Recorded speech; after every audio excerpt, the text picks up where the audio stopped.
Good afternoon, everyone, and welcome back to Bluegrass Dreams to Sing. Thank you to all those who viewed my video. I really do appreciate that.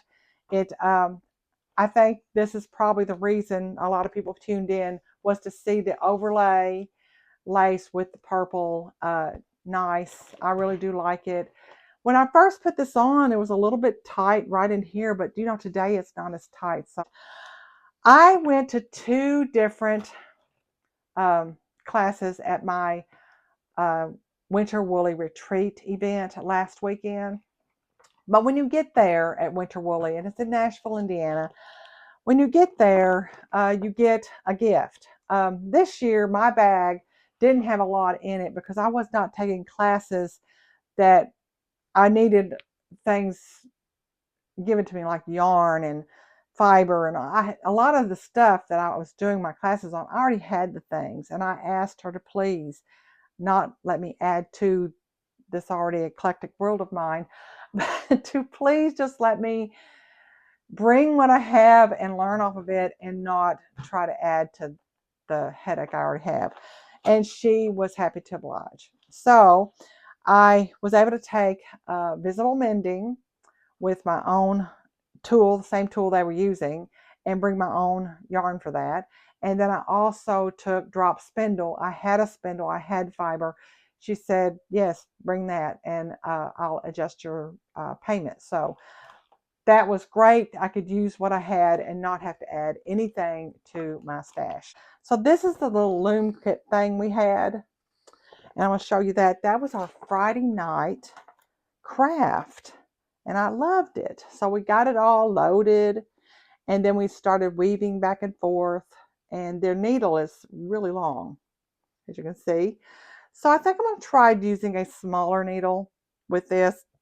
And I also want, I don't know if I want to reload this, but maybe use a different yarn. Um, she did give us some thicker yarn, but that was so you could put sheep or whatever you want to on there. So that is yet for me to finish. The visible mending, and you use this little kit. Inside here is a round disc. It's got a groove in it. You can see where that rubber band is fitting in that groove. The wood piece is in between, so it's down in here like that. So I just set this up. Say I had something here I wanted to mend like I did here. See where I mended it? I would load these little pieces up, these hooks that are on the end here. I'd load them up by starting down here and wrapping up and down, up and down, up and down. Each time having to pick up down here. That locks the vertical. And then you work horizontally. But with this, I had to remember to pick up on each side. As I got across, I'd do a little stitch and then work my way back across, do a little stitch, work my way. So that is how the patch was attached. And then when you removed it from the hook, all you had to do was loop your yarn through each one of the little holes. These rubber bands you may as well throw away because they split something terrible. I broke 3, like 1, 2, 3, broke. And so therefore, she suggested getting ponytail holders because, the rubber band is covered, and that works great. They're wonderful. They actually stretch better than the rubber bands. So I have some, but I think they're too small. You don't want the real small ones. You want the regular size ponytail holder, and you don't want it to be too thin. Drop spindle, and this is my yarn. I really wanted it to be more like this one. Yeah, there you go. But you can see I did not get that. I think that was the section where I'm starting to get it. And then my yarn broke. And I went, forget it. I just put it away. My yarn broke so many times. Well, it wasn't really yarn, my fiber. My fiber broke so many times. So I just said, oh, forget it. I want to show you this picture of this lady that was there. She's a Notre Dame fan, and she made gnomes. A Notre Dame player, and whatever team they were playing in the year of 24-25, she had a gnome to represent that team. And so she had all this tray was just covered up. Here's the picture. I'm amazed. I'm absolutely amazed. I sat there and went, wow. And I'm thinking she probably made those while she watched the game, you know. So yeah, I thought that was really, really a lot of talent there. We had some beautiful garments displayed or modeled during the fashion show part. Um, Stunning, just stunning. Okay, my ASG group, this is the sewing part, made the Harper Holdall tote. That's the picture of it right there. And it's by Lazy Girl Designs. It's a 13 by 13 by 6-inch uh, pattern. And I wasn't really sure I wanted to make it, but I thought, you got fabric in this closet. Just go ahead. Let's just make it just to get something used out of this closet. And I have to tell you, I'm a fan. I'm a fan. Here's mine. Cute little llama print. I bought this at Hobby Lobby like, I don't know, 6 years ago. And I love the neck but the glasses just sold me. I just love it. And so on the inside, I did have all this together. There were 3 fabrics. The llama print, as well as the main one I used inside. And then I have this orangey color print that I used in here, a yellow zipper I bought from my friend Kathy, the zipper at the top. She had that. I had no way to get one.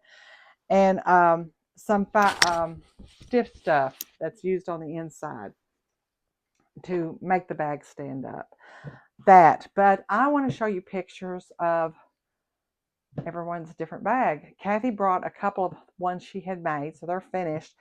But then everybody that was working, there were 5 of us working on bags, you can see how everybody's personality is a little bit different, what you gravitate toward, and how each one of them turned out. And there's a couple of surprise things about what to use for webbing you don't have to use webbing, you can use other things. So we're going to talk about that in these pictures as well. First up is Sue Ellen. I love her white and gray silhouette prints that remind me from the 1990s, and that chevron was perfect with it. And then we have Rhonda, who chose this beautiful floral print, and I love the inside of her bag. She did self-fabric handles as well, and that plaid matched her floral print so beautifully. Just absolutely loved it. She did send me a video of the interior of her bag and the outside so that you can see it. Thank you, Rhonda, for sending that. I really do appreciate it. And just gives people more of the feel of the finished bag. So I really do appreciate that. Thank you so much.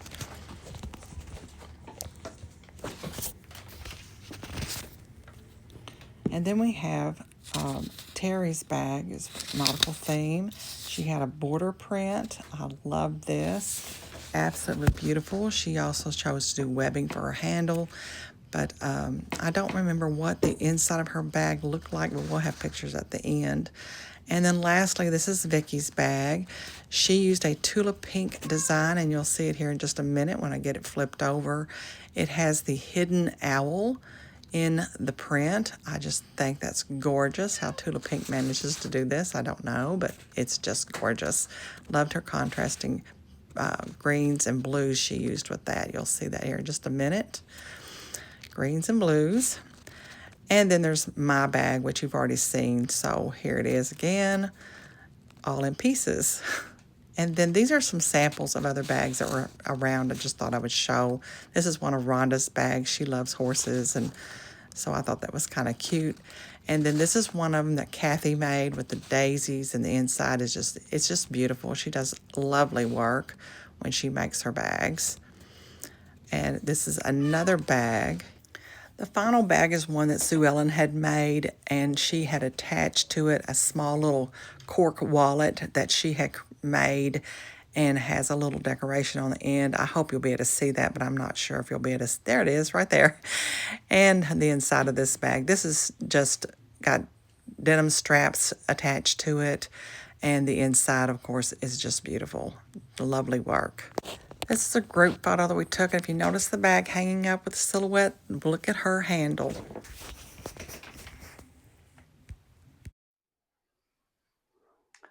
I hope you enjoyed this episode of Bluegrass Dreams and Seams. I really enjoyed putting it together for you. Next week, I'm hoping to have some more sewing done for you. Hopefully, we'll get this top made. And then I'm going to work on this top as well. And there is 2 tops plus a cardigan I would like to get made, but we will see how far I get. Not gonna make any promises. I'm gonna work on these 2 tops first and go from there. So that's it for me. Thank you for all of those who watched. I really do appreciate the comments. I did talk to Diane a lot this past week. And there was a video channel. Diane, you and I have got to talk about that again because I'm not sure if I'm keying into the right thing. So I'm going to be conversing with you again about that. And I guess that's it. That's it. Okay. I'll see you next week. Bye for now.